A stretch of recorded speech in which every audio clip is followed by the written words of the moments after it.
আমার ক্যামেরাটি অন করলাম, ক্যামেরা অন করে মনে করেন একটি ছবি তুললাম, ধরেন এই বোতলটার একটি ছবি তুললাম।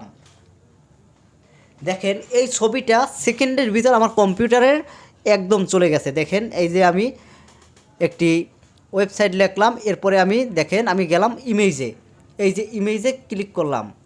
ইমেজে ক্লিক করে দেখেন এই যে এখান থেকে আমি যে ছবিটা তুলেছি ছবিটা কিন্তু অন্য একটা ডিভাইসে চলে গেছে সেকেন্ডের মধ্যে।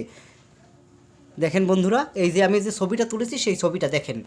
আপনি বিশ্বাস না হলে দেখেন আমি আরও একটা ছবি তুলি, অন্য একটা ছবি তুলি। মনে করেন এই যে এখান থেকে একটি ছবি তুলে নেই, দেখেন এই যে ছবিটা তুলেছি, দেখেন এই ছবিটাও সেকেন্ডের মধ্যে চলে গেছে অন্য আর একটা ডিভাইসে। দেখেন বন্ধুরা, অবাক করা বিষয় হচ্ছে আপনাকে কিভাবে এভাবে হ্যাক করে আপনার সকল তথ্যগুলো হ্যাকাররা নিয়ে যায়। দেখেন বন্ধুরা, আমি ছবিটা তুলতে পারলাম না, সাথে সাথে সেই ছবিটা কিন্তু চলে গেছে অন্য আরেকটি ডিভাইসে।